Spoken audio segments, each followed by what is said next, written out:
Hello, and welcome to this webinar from Tutor to You on what you need to know when you're teaching behavioural economics for the very first time.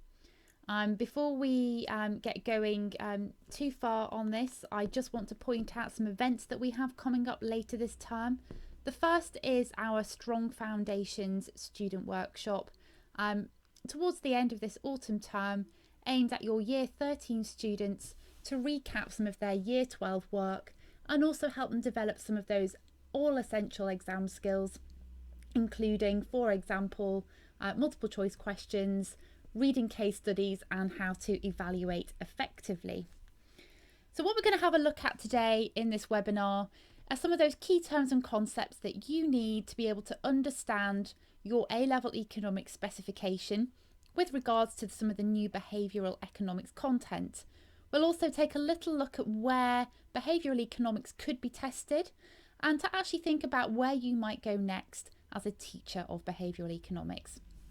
So before we really get down to business, what's really worth taking a look at here is what exactly is behavioural economics. So in a nutshell, it's effectively a very modern type of economic analysis in which economists use some of those insights from psychology that have been developed really from about the 1970s and 1980s onwards into how people make decisions and really apply those into the economic models of how decision making is made. Now, one of the resources that you'll find incredibly helpful, we think, in your behavioural economics teaching is our key terms glossary. We're really aware here at Tutor to You that some of those key terms relating to behavioural economics that have cropped up in your specification are new to a huge number of us as economics teachers. Now, at the moment, there is no particular accepted canon or body of knowledge on behavioural economics, which means that for the most part, many of us, despite having economics degrees, have simply never met some of these terms before. Many of these terms don't appear in one standard textbook. They're very rarely collated. And so what we've done in this key terms glossary, which you are able to find directly through the Tutor to You website and also the Tutor to You Facebook pages for economics teachers, is that we have been through the huge sort of array of literature that's out there already, pulling out the key terms from the many sources in which they appear. So hopefully you'll find that resource very, very useful. What we're going to have a look at in the next few minutes are some of the absolutely essential key terms that accompany behavioural economics, and we'll base our discussion on the key terms as they appear in that glossary. We'll start with the concept of anchoring. Now, anchoring is where we use a piece of information or you think of a piece of information and then use that as a reference point for making a later decision. Now, one of the most interesting things about anchoring is that that initial piece of information is often utterly irrelevant to the subsequent piece of information that you are trying to estimate or the subsequent decision that you are trying to make. Now, one of the classic examples of this was conducted by Dan Ariely, who works at the fabulously named Institute for Advanced Hindsight in the United States. And he asked students to write down the last two numbers of their social security number, which for those of us in the UK is effectively the same thing as our national insurance number. Several minutes later, in a completely different task, he then asked those same students to estimate another figure. Now, what he found was that those students who had a very large number, a high two-digit number at the end of their social security number, say 92, would actually overestimate the figure that he was looking for. Likewise, those students who had a very low number, say 03, would significantly underestimate the subsequent number that he was asking them to estimate. And that is completely regardless of the fact that the second number that he was asking them to estimate had very little, if at all anything, to do with that first number. Now, anchoring is one example of what we call a cognitive bias. It's a bias in our decision making that encourages us to think one way or another. Now, in a sense, the teacher in me is reluctant to encourage you to do this. But if you are looking for further information about cognitive biases, then I do highly recommend the Wikipedia page, which gives you a list of those cognitive biases. And it's kept very, very much up to date with lots and lots of relevant examples.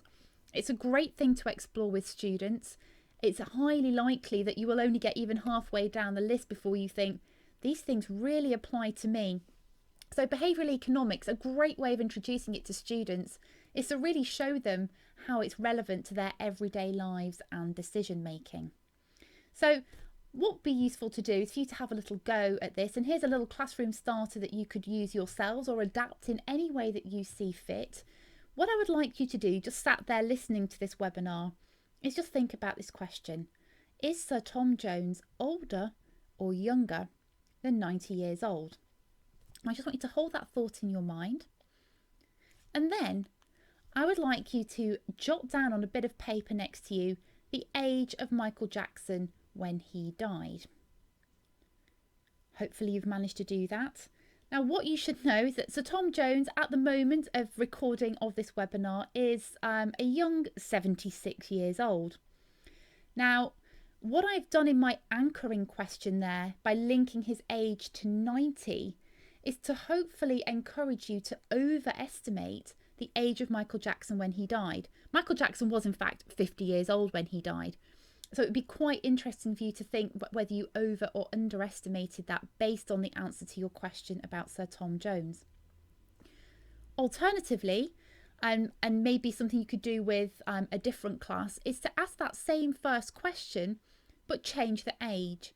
So is Sir Tom Jones older or younger than, say, 40 years old?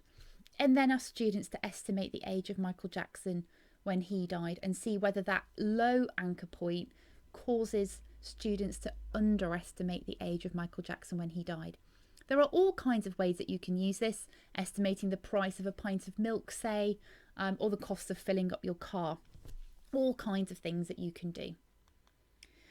Here are some of the examples that I've come up with in my studies and just looking around general life really.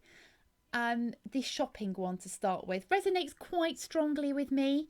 That designer handbag where the label shows that it was £500 to start with, now £250. Wow, it's a saving of £250. Must be good value, or at least that's what I would tell my husband. So I'm anchored into thinking it's worth £500, but £250 surely is a bargain.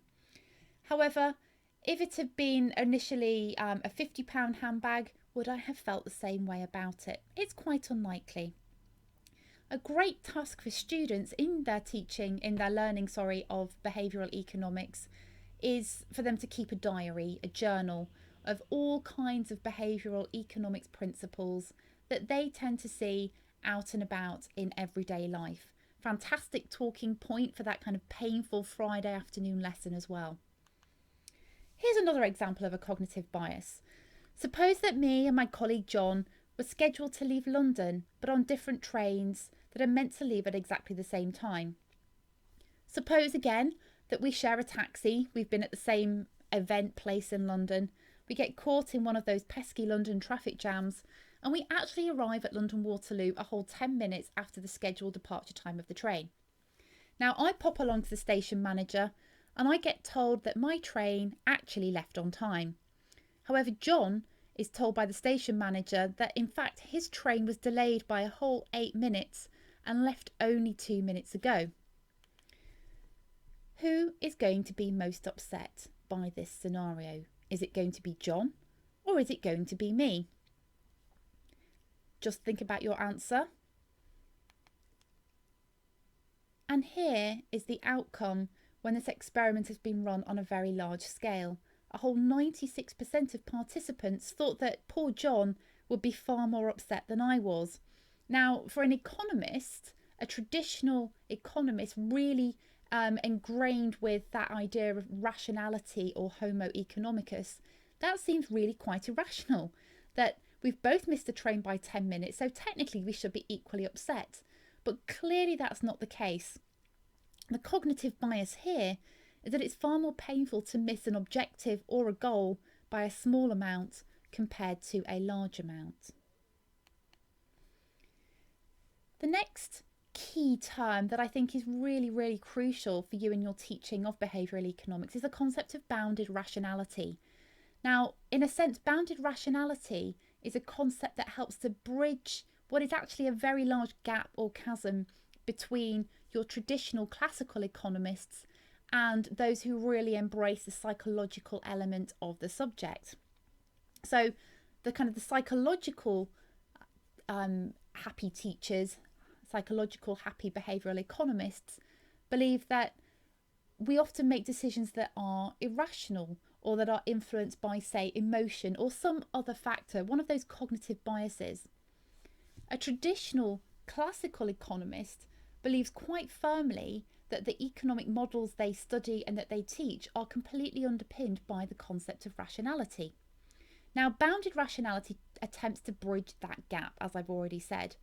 And in effect, that bridging takes a look at the fact that the decision-making process that we go through is in fact as rational as it can be, given the fact that we don't always have enough information to make a decision, given the fact that we might be feeling particularly emotional, and given the fact that actually human brains are not particularly good at carrying out complex computations on the fly.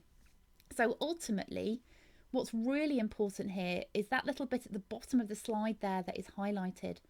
Behavioural economists point out that bounded rationality isn't the same as being irrational, because actually when we make a decision, we're trying to make as rational a decision as we possibly can.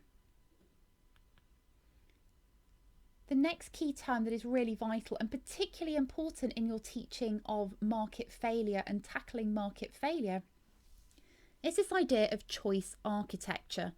Now, in a sense, choice architecture is simply a phrase used by economists to discuss things that people who work in marketing have been aware of for a very long time. Choice architecture is simply a scenario where the environment has been designed in such a way as to try and influence or manipulate the decision made by people in that environment. Classic examples involve altering what we call the default option.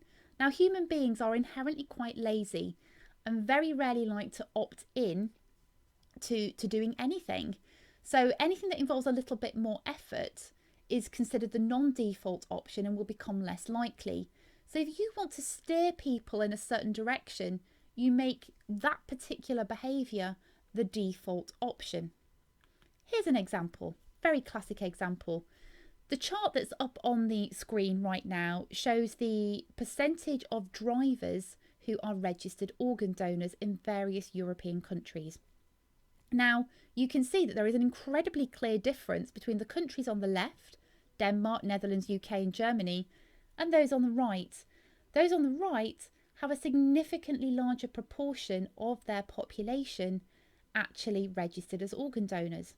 Now, it seems impossible to believe that people in countries such as Austria or France or Portugal are that much more altruistic and culturally different to those on the left-hand side of the graph. Clearly something else is going on. And the something else that is going on is in fact the opt-in and opt-out options when you apply for your very first driving licence.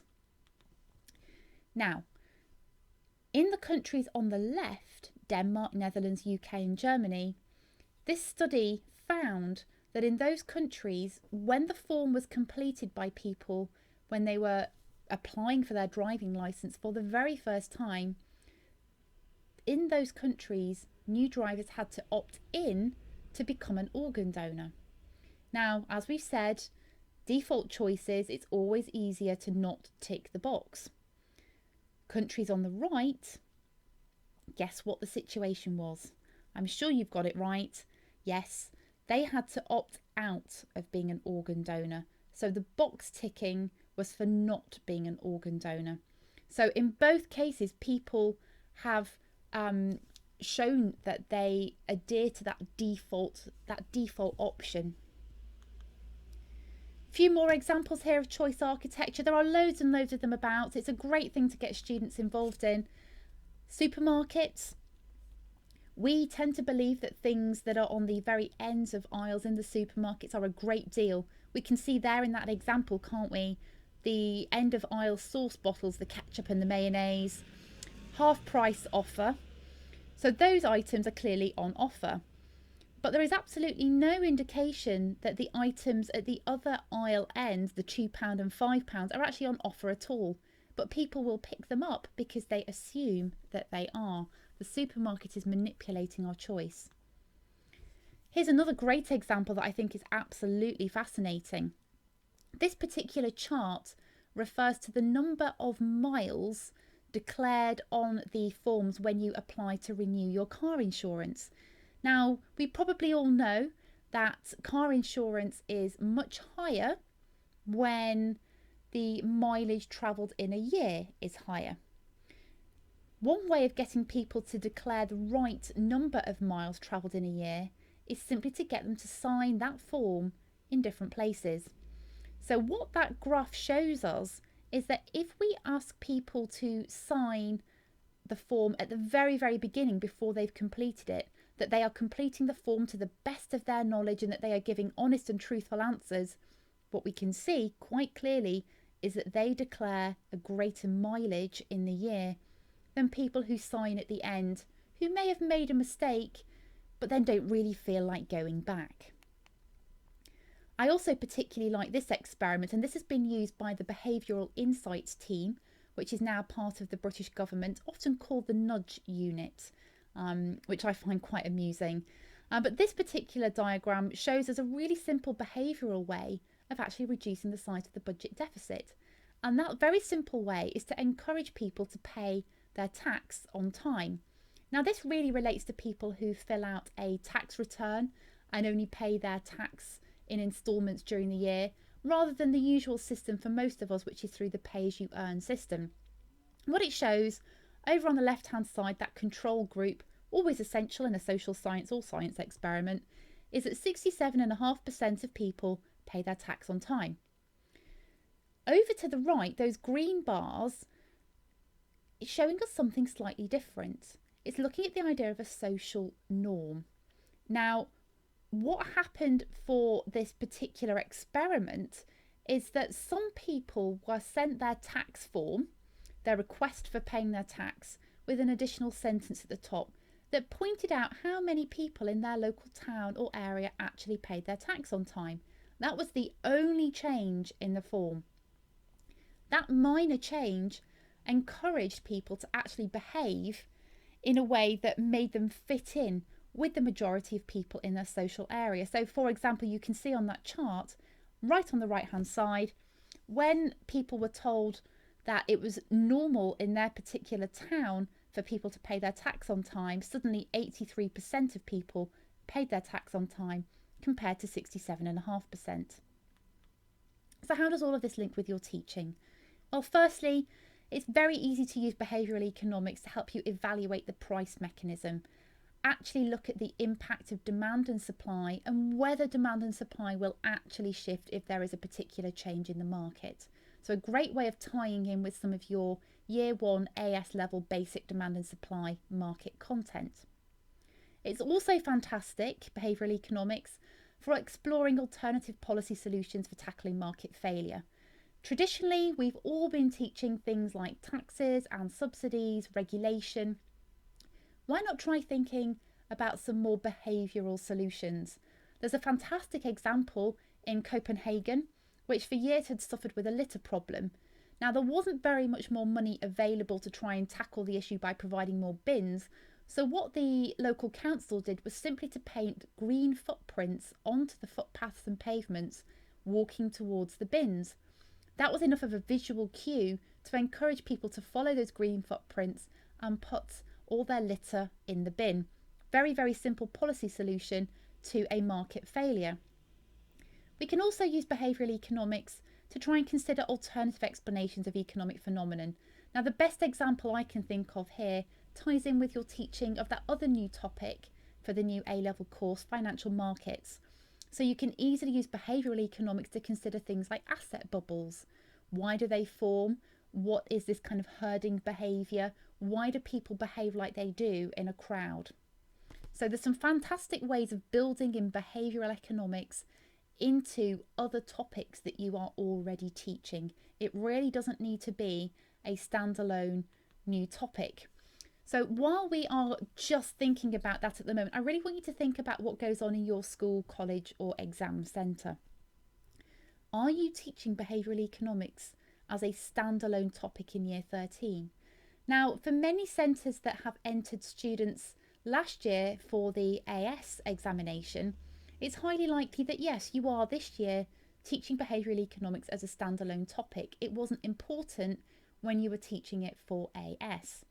However, as more and more schools and colleges are dropping the AS award, maybe it makes more sense to embed that behavioural economics the whole way through that 2-year course at the relevant moments. That also helps students to be nicely synoptic, which will stand them in really good stead for the new A-level paper 3. Now, if you're wanting to take some next steps and find out a little bit more, we have 10 books that you might want to pick up for your economics classroom. The ones currently showing on the screen are perhaps the most accessible, although I would argue that Misbehaving, the book right in the middle there, is a little more challenging. It gives a history of the development of behavioural economics, but the rest are all very, very student friendly and really not too big. These particular books, perhaps a little more challenging, but certainly accessible to students who are keen. Again, the book in the middle there by Daniel Kahneman, a really, really fundamental text. And again, that's one to perhaps give to your more capable students. Now, you're probably thinking, I'm a really, really busy teacher. I genuinely don't have time to do all this reading. You don't have to. Many of these books are student friendly. Give them one each, one between two. Ask them to read, pick out key points and examples and report back to class. And at this time of the year, what a fantastic activity and bit of reading for them to include on those all essential personal statements in their UCAS forms. Other ideas? You'll also find this resource on the Tutor to You blog. It's a helpful list of extra resources, including classroom experiments, ways that you can get involved with real life studies, and all kinds of useful little videos and topic coverages. Very, very useful. So teaching ideas that we've already mentioned. Get your students to keep a behavioural economics journal. Observe what they see. Secondly, build in as many classroom experiments as you can, and that extra resources sheet is really fantastic for that. And thirdly, use behavioural economics where you can as evaluation. So whether demand and supply actually interact the way that we do, looking at which policy solutions are the best for tackling market failure, using behavioural economics all the time in your evaluation. The resources for the webinar that I've referred to several times appear on the Tutor to You blog. We also have our Tutor to You economics teachers Facebook pages, so do take a look at the screen there to work out which one is best for you. If you do have any questions following this webinar, I'd be more than happy to answer them. Please do drop me an email. I can easily be reached on ruth@tutortoyou.net. Thank you very much.